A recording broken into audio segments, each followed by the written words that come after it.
Le voilier Cameron et son équipage, en ce mois de février 2009,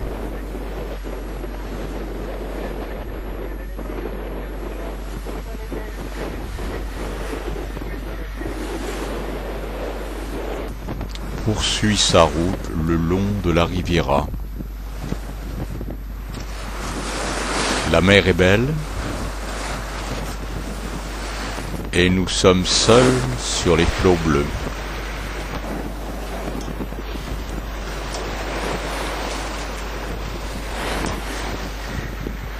Cameron file bon nœud.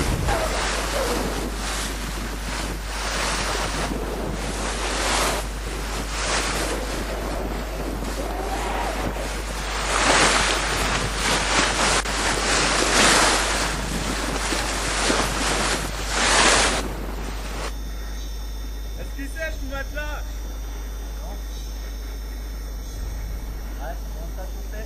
Le rythme est dorénavant bien.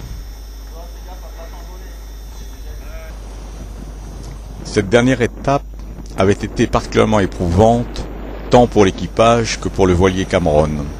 Une remise en condition fut nécessaire.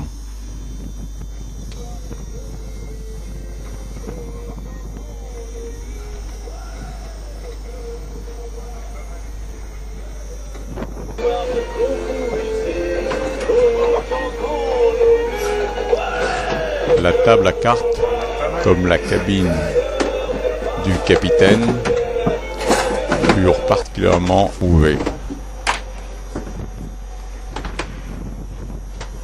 Une heure quand même.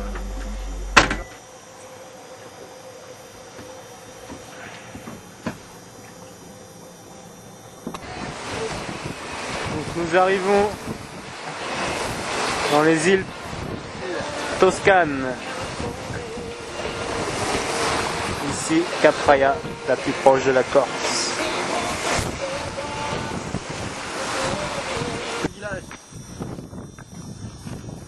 On n'est pas des chèvres, hein?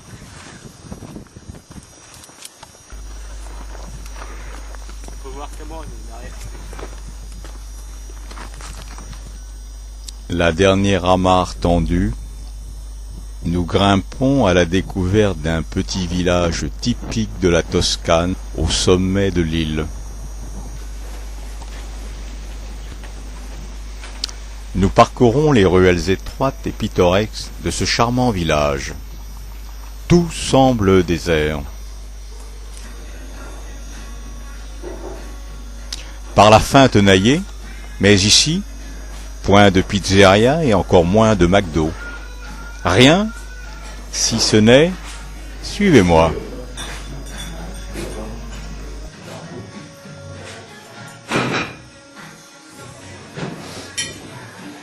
Ah, tu manges cru, ça pique.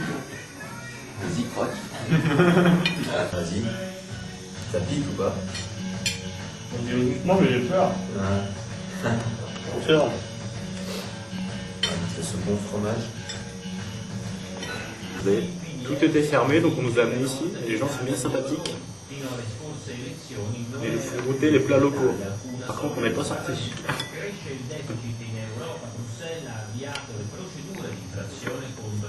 Tu peux faire le commentaire toi-même.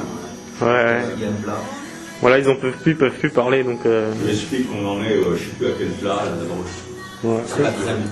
On en est au 72e plat. On ne sait plus très bien ce qu'on mange là, mais c'est excellent. Voilà. On est tombé ici par hasard, on est bien content. Je conseille aux gens du guide Michelin de passer ici parce que ce restaurant vaut au moins 2 étoiles.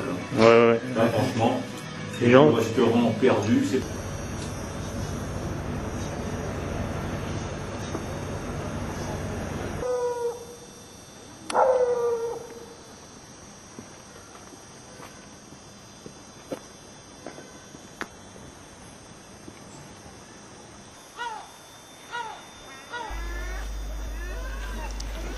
À quelques milles de là, et une digestion plus tard, nous arrivons dans la capitale de l'île d'Elbe, Portoferraio.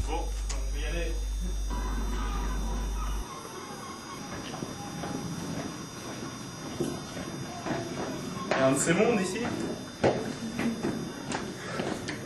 On va aller Grand Boulevard un jour de semaine.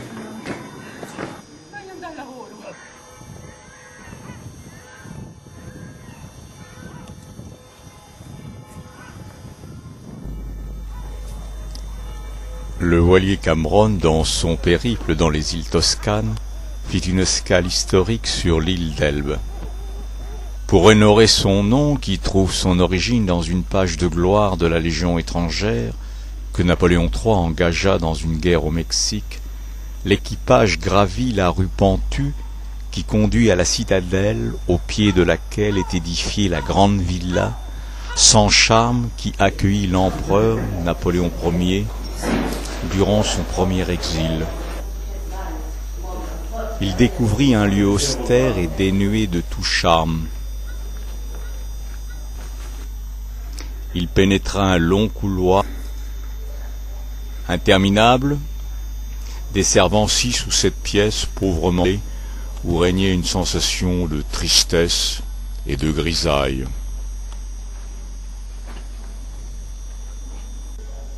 Au premier étage, il retrouva le même alignement de pièces uniformes.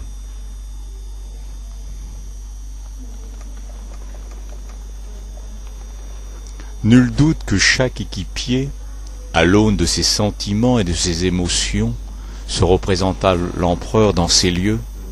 Peut-être l'imagina-t-il derrière un petit bureau étroit rédigeant de nouvelles directives pour les Français, échafaudant de nouveaux plans de bataille ou tout simplement consultant un des quelques ouvrages alignés dans une bibliothèque dans son dos.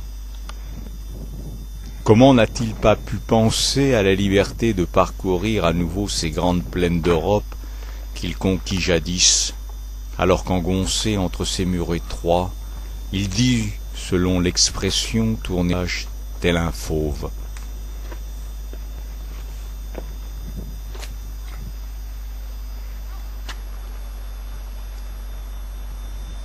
Comment, dans un tel environnement, aussi étriqué, pour un homme comme lui, ne pas bâtir de nouveaux projets, échafauder de nouvelles stratégies, envisager de nouvelles aventures, mais surtout ne pas espérer retrouver cette terre de France tant aimée et si proche.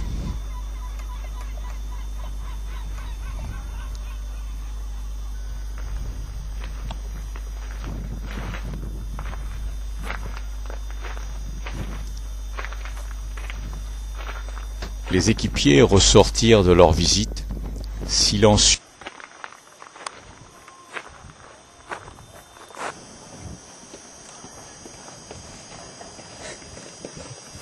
Pas fatigué.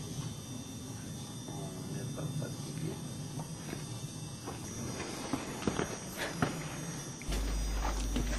Super production. Poursuivons, toujours curieux, notre découverte des îles Toscanes. Ces villages typiques et ces traditions ancestrales.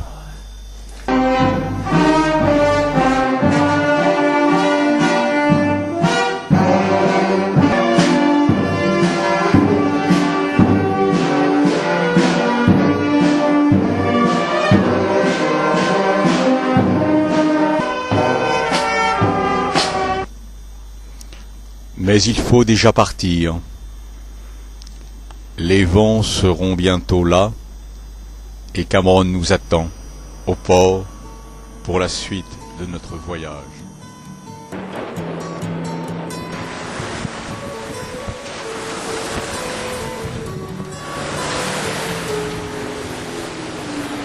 Here comes the sun, here comes the sun, I say it's alright.